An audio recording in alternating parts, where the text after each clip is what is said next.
Assalamualaikum warahmatullahi wabarakatuh. Bismillahirrahmanirrahim. Alhamdulillahi rabbil alamin. Wassalatu wassalam ala rasulillah wa ala alihi wa ashabihi ajma'in. Alhamdulillah, kita mudah-mudahan line kita okey, mudah-mudahan tidak ada gangguan. Mudah-mudahan kita dapat menjalankan program kita, kuliah kita seperti biasa, insya-Allah. Okey. Tak apa masalah line pula petang ni. Baik, tuan-tuan yang saya hormati, alhamdulillah. Mudah-mudahan tak ada gangguan kot. Okey. Terima kasih kepada Erin bin Haji Buang Saadun. Terima kasih Zarina Makno. Terima kasih pada semua sekali, insya-Allah. Line clear, suara clear. Okey ya. Line clear, suara clear, cantik punya tuan-tuan. Baik, kita nak tengok hari tu kita dah belajar bila kita bangun tidur, apa benda ataupun apa perkara yang dilakukan yang patut kita lakukan. Kita nak ambil daripada perbuatan Nabi kita, Nabi Muhammad sallallahu alaihi wasallam. Sekarang kita masuk pula pada yang kedua, iaitu bila dulu kita bangun tidur, kita baca doa, kemudian kita masuk bilik air, apa dulu kita nak buat, apa dulu nak baca doa, apa kita dah buat kan. Okey, sekarang kita nak tengok pula bab mandi pula. Nur Hayati Said kata selamat Hari Raya Aidil Adha. Puan Jamilah Bacok, terima kasih. Baik, kita bercakap tentang soal mandi. Sebelum Rasulullah mandi, apa Rasulullah buat? Mencuci tangan. Ini benda yang pertama Rasulullah buat, basuh tangan. Ini nama dia basuh. Satu, melalukan air di atas tangan. Ni membasuh. Basuh, basuh. Okey, nak ambil sabun ke tak sabun, pulang dah tuan-tuan lah, basuh tangan. Okey. Sebab Nabi SAW menyebutkan dalam satu hadis daripada Jubair bin Mut'im, katanya, amma anna fa'akhudhu mil'a kafi thalathan fa'asubbu ala ra'si thumma ufidhuhu ba'da ala sa'iri jasadi. Saya mengambil dua telapak tangan 3 kali, lalu saya siramkan di kepalaku, kemudian saya tuangkan setelahnya pada semua tubuhku. Tuan-tuan yang saya hormati, bila nak mandi, basuh tangan. Dan kata dia, Rasulullah kata, dituangkan daripada kepala dulu. Basuh kepala dulu. Itu yang diperbuat oleh Nabi Muhammad sallallahu alaihi wasallam. Okey, setengah kita dia basuh kaki dulu. Dia mulakan daripada kaki naik ke kepala. Ada yang setengahnya dia basuh bahagian punggung dulu, bahagian punggung. Baik, dalam di sini disebut memulakan di bahagian kepala. Dalam hadis ni sebut fa asubbu ala ra'si. Selepas basuh tangan, Rasulullah basuh kepala. Thumma, kemudian ufidhuhu ba'du ala sa'iri jasadi. Kemudian kata Nabi, dituangkan setelahnya pada semua tubuh aku. Maka pada masa itu dituangkan pada semua tubuh Nabi Muhammad sallallahu alaihi wasallam. Jadi kita nak ambil sunnah yang biasa-biasa ya. Tapi walaupun biasa-biasa, kadang-kadang kita jarang membicarakan tentang soal ini. Okey, kita hari ini nak buat apa pun belasah aja kita buat. Baik, begitu juga dengan selepas tu mencuci tangan. Sebelum kita berwuduk, basuh tangan dulu. Kemudian kita berwuduk, kemudian membasuh kepala dan seluruhnya anggota badan. Jadi tuan-tuan yang saya hormati, di sini kita nak ambil tentang cara Nabi Muhammad sallallahu alaihi wasallam mandi. An Aisyah zaujin Nabi sallallahu alaihi wasallam anna an-nabiy sallallahu alaihi wasallam kana idza ightasala min al-janabah bada'a faghasala yadayhi thumma yatawadda' kama yatawadda'u lis-shalah thumma yudkhilu asabi'ahu fil ma' fayukhallil biha usula sya'rihi thumma yusubbu ala ra'sihi thalatha ghurafin biyadaihi thumma yufidul ma' ala jildihi kullihi. Daripada Sayyidatina Aisyah radhiyallahu anha, isteri Nabi sallallahu alaihi wasallam, kata Sayyidatina Aisyah, jika sekiranya Nabi Muhammad nak mandi junub, baginda memulainya dengan membasuh kedua tapak tangan baginda. Kemudian baginda berwuduk sebagaimana wuduknya untuk solat. Lalu baginda memasukkan jari-jarinya ke dalam air dan menggosoknya ke kulit kepalanya. Kemudian baginda menyiramkan air ke atas kepalanya dengan cedokkan kedua tapak tangannya sebanyak 3 kali. Kemudian baginda menzahirkan ataupun mengalirkan air ke seluruh tubuhnya. Jadi itu tuan-tuan, cara yang lengkap yang diajar oleh Nabi, yang diperbuat oleh Nabi Muhammad sallallahu alaihi wasallam. Okey, itu cara yang kedua. Yang pertama tadi saya sebut dah, bila Nabi nak mandi, Nabi basuh tangan. Kemudian Nabi basuh kepala dulu, kemudian baru Nabi basahkan satu badan dia. Cara yang kedua diperbuat oleh Nabi sallallahu alaihi wasallam, Nabi basuh tangan dulu. Kemudian Nabi berwuduk macam wuduk nak ambil air semayang. Okey. Kemudian Nabi dah habis basuh kaki, Nabi ambil air, Nabi basuh kepala dia. 3 kali basuh kepala dia, kemudian barulah diratakan air ke seluruh tubuh badan Rasulullah. Itu cara yang kedua yang dikerjakan, yang diperbuat oleh Nabi Muhammad sallallahu alaihi wasallam. Cara yang kedua. Baik, cara yang ketiga. Rasulullah membersihkan tangan. Kemudian mencuci kemaluan dengan tangan kiri. Kemudian berwuduk, kemudian membasuh kepala, dan kemudiannya membersihkan seluruh badannya. Berdasarkan perbuatan hadis Nabi sallallahu alaihi wasallam disebutkan pada kita, an Ibni Abbas qalat Maimunah wada'tu li Rasulillah sallallahu alaihi wasallam ma yaghtasilu bihi fa afragha ala yadayhi fa ghasalahuma marrataini aw thalathan thumma afragha bi yaminihi ala shimalihi fa ghasala madhakirahu thumma dhalika yadahu bil ardi thumma dalaka yadahu bil ardi thumma madmada wastanshaqa thumma ghasala wajhahu wa yadayhi thumma ghasala ra'sahu thalathan thumma afragha ala jasadihi thumma tanahha min maqamihi fa ghasala qadamayhi. Katanya daripada Abdullah bin Abbas radhiyallahu anhuma, katanya bahawa Maimunah pernah mengatakan, isteri Nabi, aku pernah menyediakan air mandi untuk Rasulullah sallallahu alaihi wasallam.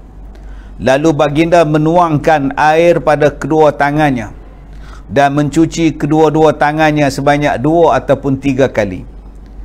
Lalu dengan tangan kanannya beliau menuangkan air pada telapak tangan kirinya. Kemudian baginda mencuci kemaluannya. Setelah itu baginda menggosokkan tangannya ke tanah. Kemudian baginda berkumur-kumur dan memasukkan air ke dalam hidung. Lalu baginda membasuh muka dan kedua tangannya. Lalu baginda membasuh kepalanya 3 kali, dan setelah itu dicurahkan ke seluruh tubuhnya. Setelah itu baginda bergeser daripada posisi yang semula, lalu mencuci tapak kakinya di tempat yang berbeza. Menurut Ibnu Hajar Al-Asqalani, tujuan mencuci tangan terlebih dahulu ialah untuk membersihkan tangan daripada kotoran, juga kerana mandi tersebut dilakukan setelah baginda bangun daripada tidur. Jadi tuan-tuan yang saya hormati, begitulah 3 cara mandi yang diperbuat oleh Nabi Muhammad sallallahu alaihi wasallam. Yang paling asasnya ialah basuh tangan. Kemudian berwuduk. Okey, kemudian basuh kepala dulu, kemudian seluruh tubuh. Hadis ni pula yang lain pula sebut cara Nabi buat, basuh tangan dulu, kemudian baginda mencuci tangannya, kemudian baginda mencuci kemaluan, kemudian baginda mengambil wudu, macam mengambil wudu, kemudian habis wudu basuh kepala pula, kemudian basuh seluruh badan. Jadi tuan-tuan yang saya hormati, kita nak meniru daripada cara perbuatan Nabi SAW mandi. Okey, cara baginda mandi.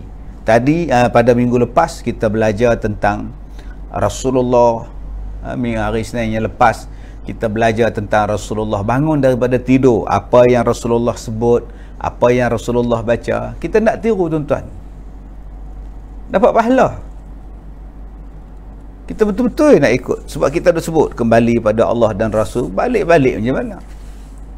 Ada setengah orang kata tak berkesan lah, tak berkesan. Kamu kadang-kadang kamu tak ikut cara Nabi yang betulnya, kamu ikut satu part je, satu bab saja, tak ambil. Kita mulakan daripada yang kita anggap sebagai kecil, yang kita anggap sebagai apa nama, orang kata sunnah yang kecil lah, kata orang. Bukan masalah sunnah kecil tak kecil. Setiap perbuatan Nabi itu ada keberkatan dia, ada manfaat dia, ada pengajaran dia. Baik, tadi kita sebut tentang mandi. Sekarang kita tengok pula tentang membersihkan gigi. Daripada Huzaifah al-Yamani berkata Nabi, berkata dia, kana idza qama lit-tahadduts min al-laili yashusu fahu bis-siwak. Adalah Rasulullah jika bangun daripada tidur malam, baginda mencuci dan menggosok mulutnya dengan menggunakan siwak. Hadis riwayat Imam Al-Bukhari. Tuan-tuan, hari ni kita dah tak kenal kayu sugi, kita dah tak kenal kayu arak, kita dah tak kenal lagi kayu siwak, kata orang. Yang kita kenal ialah berus gigi, ubat gigi. Bukan saya nak menidakkan kebaikan berus gigi, ubat gigi dan sebagainya, tak. Tapi yang sunnahnya ialah siwak. Tak ada pula orang kata bid'ah pula ya, guna ubat gigi. Nabi tak guna pun. Nabi guna apa? Siwak. Sampai kadang-kadang seakan-akan nak muntah bersiwak. Tapi kita gambarkan siwak tu kotor, pengotor siapa yang pakai tu. Maka kita pun mengagung-agungkan ubat gigi, berus gigi. Dan itulah iklan yang selalu keluar dalam TV pun. Doktor-doktor mengesyorkan berus gigi, doktor menggunakan ubat gigi ini, gunakan ini, gunakan ini. Maka tak disebutkan gunakan kayu siwak.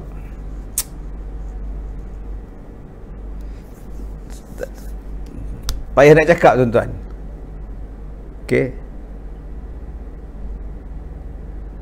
Apa salahnya beli panjang tu je. Beli. Besar-besar ini kayu siwak, panjang tu. Habis potong, kikih lain, buat lagi. Mata jadi terang. Kelebihan bersiwak ni, mata jadi terang. Maknanya ada kaitan gigi, ada kaitan gusi dengan mata tuan-tuan. Tidak taklah disebut kepada kita orang yang rajin bersiwak mata diterang. Baik. An Abi Musa al-Asy'ari radhiyallahu anhu qala ataitan Nabi sallallahu alaihi wasallam yastaku bi siwak ratbin qala wa tarafu siwak ala lisanihi wa huwa yaqulu was-siwaku fi fihi ka'annahu yatahawwa. Daripada Abu Musa al-Asy'ari katanya, aku mendatangi Nabi sallallahu alaihi wasallam dan baginda sedang bersiwak dengan siwak yang basah dan hujung siwak berada pada lidahnya, dan baginda sambil berbunyi dan siwak berada pada mulutnya, seakan-akan baginda nak muntah. Bunyi macam tu. Maknanya digosok ni sampai macam nak termuntah. Gitu. Bahasa kita lah. Kadang-kadang anak kita pun tak nak tengok kayu suri. Kita tak membiasakan yang sunnah. Yang kita biasakan ialah yang cakap lebih kan, payahlah. Semua benda hari ni kita tolak. Banyak orang yang menolak daripada Nabi, tak sesuai lah, tak ada kajian klinikal, kamu siapa, kamu bukan ahli. Dan tak ada pula ustaz-ustaz nak buat react pula. Ada ustaz yang rajin buat react ceramah, dia tak buat react pula. Orang dah tak bersugi, tak bersiwak, orang ambil berus. Baik. As-siwak bermaksud membersih dan menggosokkan gigi dan mulut dengan sesuatu yang kesat. Perkataan ini ada kalanya ditujukan kepada alat yang digunakan untuk menggosok gigi seperti berus ataupun kayu sugi. Menurut istilah ulama, bersiwak bermaksud menggunakan kayu sugi atau seumpamanya pada gigi untuk menghilangkan kesan kuning, iaitu taik gigi atau sebagainya daripada gigi. Jadi bukan saya melarang tuan-tuan guna ubat gigi, berus gigi pula. Tak, pakailah, gunalah. Tapi janganlah ditinggalkan sunnah Nabi, langsung ditinggalkan. Macam dah tak sesuai pula kayu sugi ni. Okey. Itu yang saya kata tadi. Nak pakai berus gigi, ubat gigi, pakailah. Tapi macam mana kita buat kempen untuk orang guna berus gigi, kita kena juga buat kempen untuk orang menggunakan kayu siwak, menggunakan kayu sugi. Baik, sebab kelebihannya disebutkan kepada kita, as-siwak matrahatun lil fammi mardatun lil rabb. Bersiwak itu menyucikan mulut dan menyebabkan keredaan Tuhan. Tuan-tuan yang saya hormati, jadi kalau boleh kita cari kayu siwak dan kita biasakan untuk diri kita dan anak-anak kita untuk bersiwak di samping kita memberus gigi kita. Okey? Okey, kemudian Aimuni Osman kata baru clear. Okey, Assalamualaikum.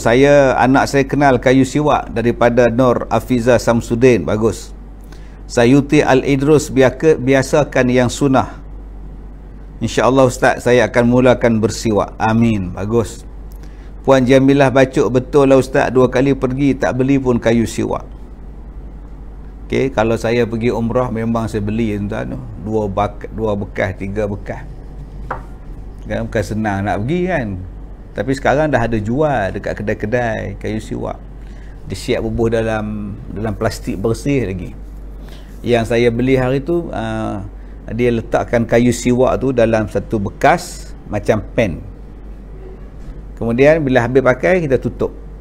Simpan dekat bilik mandi ke apa benda ke, dekat atas almari ke. Dia masukkan kayu siwak tu dalam sarung dan tutup bahagian dia. Basuh. Letakkan balik. Cantik tuan-tuan. Sekarang macam-macam lah ya, orang buat benda yang boleh mencantikkan, senang dibawa. Ada yang letak macam pen. Kita ingat pen, rupanya kayu siwak. Duduk saja dia siwak, dia masuk balik. Okey, baik. Kita tengok lagi.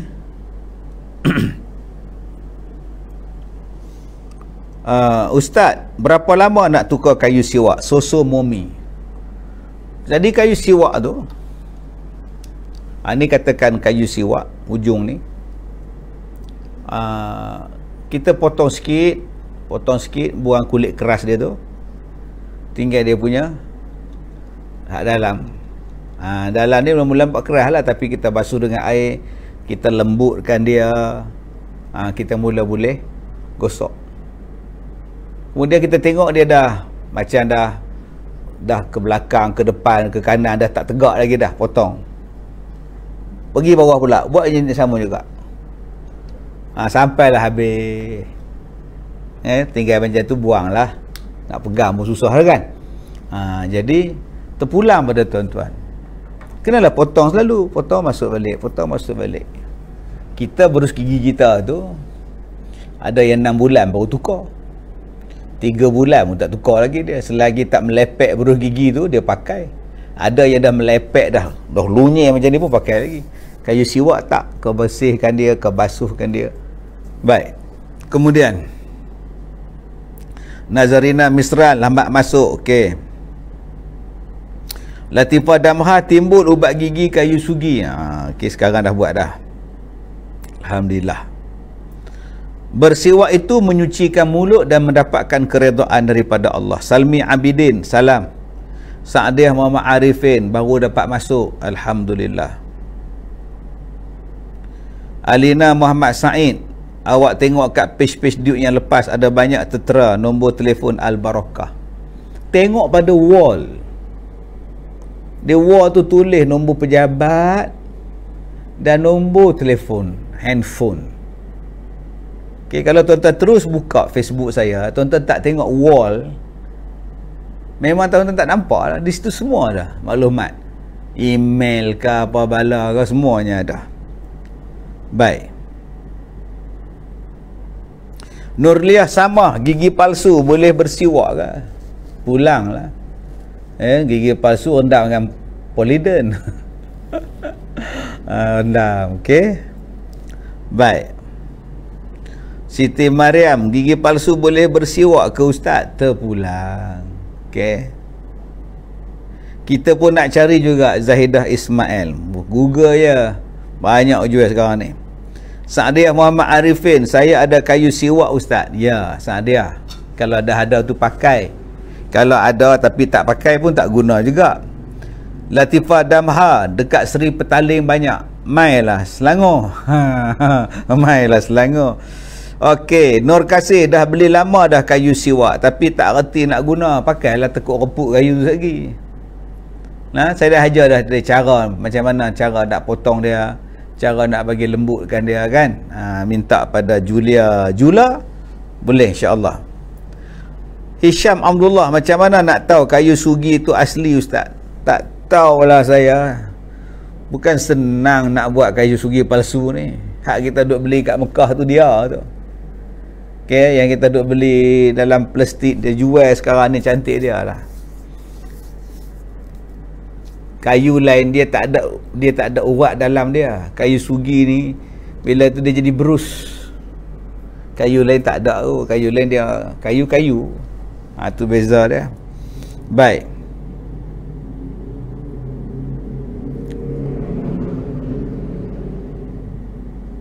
Siti Sarah, kayu siwak kelebihannya ialah kuatkan otak.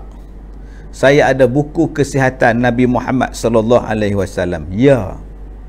Yang ni yang saya katakan tadi. Orang sekarang tak ambil dah sunnah ni. Dia pandang sunnah ni pengotor. Okey. Dia pandang sunnah ni orang yang tak ada kotor, tak ada kebersihan. Sebab tu orang tukar hari ni pada berus, pada ubat. Orang tak mau sebut dah kayu siwak. Padahal bagus bersiwak. Elok sangat bersiwak ni. Okey, Amriza Hashim, saya pun guna ubat gigi yang ada kayu sugi. Itu mungkin ekstrak. Beza tu, ekstrak kayu sugi lain, menggunakan kayu sugi lain, ekstrak lain, tuan-tuan. Baik, tapi bolehlah pakai. Nak pakai kan? Saya tak kata haram lah. Erin bin Haji Bujang Sa'don, betul tu Diuk, saya ada pakai kayu sugi. Dah kembang kayu suginya, saya potong. Tu dia cara dia. Okey. Okey, Mari Ahmad lambat masuk. Mari Ahmad. Soso Mumi kata 1 tahun tukar ubat gigi, berus gigi tak tukar-tukar lagi. Okey. Hasmawati Malik, mengamalkan sunnah akhir zaman ni memang pelik Ustaz. Tapi siapa yang buat dapat pahala syahid? Betul kan Ustaz? Kalau salah ampun dan maaf. Dapat pahala lah. Siapa yang buat dapat pahala. Baik. Tengah minum petang, Ros Aniza baru pukul 3.50 awalnya minum petang ni. Okey, kemudian Rostam Effendi, apa pasal lambat ni Rostam? Gigi palsu guna Polident, senyum dengan yakin. Okey, Izzah Abdul Rahim tak tahu macam mana nak guna kayu siwak. Saya dah ajar tadi kan? Okey. Kita gosok. Macam mana kita gosok? Cuci celah-celah dia. Okey, amalkan selalu. Baik. Shopee ada jual ustaz, murah aja. Tahu tak apa? Hanania Luna. Saya masih ada kayu siwak beli masa pergi umrah 2015, dah 6 tahun tak reput ke? Lama-lama kan reput. Lama sangat tu. Harizam Ijan Muhammad. Baik. Amrizah kata saya dah beli, tak pandai nak guna. Ustaz baru bagi penerangan, bolehlah cuba insya-Allah. Cuba. Okey. And ada YouTube depa tunjuk cara nak guna. Pun ada ditunjukkan. Betul ke ustaz kalau ada kayu sugi dalam rumah syaitan menjauh? Tak tahu saya. Tak ada saya dengar pula. Okey. Terima kasih Diuk. Saya guna kayu sugi, Farida Ahmad. Syah Indra, kenapa orang pandang pengotor? Mana saya tahu? Tanya pada orang yang pandang tu lah. Padahal kayu sugi tak kotor. Sebab dia kata dah engkau bersihkan, kau letak dalam poket, orang tengok, nampak tu. Jadi saya harap pada abang-abang yang gunakan kayu siwak, lepas basuh, lepas ni gosok, simpanlah. Ya, jangan bola poket pula putih baju, buh pula ni, orang tengok. Setengah orang dia tak faham. Akhirnya dia anggap sunnah Nabi ni tak elok. Memang kerja-kerja orientalis pun untuk memburukkan sunnah Nabi sallallahu alaihi wasallam. Baik. Jika kita asah pada pasu, ambil serbuknya sahaja dan sapu guna berus gigi, boleh kan ustaz? Zain Zarin, gunakan batang terus. Baik. Li Sabrina kata dia bersiwak sebelum solat. Ada guna ustaz kayu sugi, bagus untuk gigi, yang penting ia sunnah Rasul. Ubat gigi kayu sugi keluaran najwa, ya ada keluar. Berus gigi tukar 3 bulan sekali. Ustaz, lagu raya satu tapi tak nak lagu balik kampung. Lagu apa lagu raya? Nyanyi lagu raya Aidilfitri tak ada ni. Lagu apa? Dengar azan mengalun, terdengar suara memecah sunyi, memanggil kepada muslimin segera berbakti kepada ilahi. Dengar beduk berbunyi. Okey tuan-tuan, cukup hari ni kita belajar tentang mandi dan tentang siwak. Besok insya-Allah kita akan baca lagi tentang adab-adab seterusnya yang diamal, yang diajar oleh Nabi kita, Nabi Muhammad sallallahu alaihi wasallam. Dan jangan lupa malam nanti pukul 9 malam kita ada mini forum bersama dengan Al-Fadhil Ustaz Dasuki Haji Abdul Rani. InsyaAllah kita jumpa lagi. Assalamualaikum warahmatullahi wabarakatuh.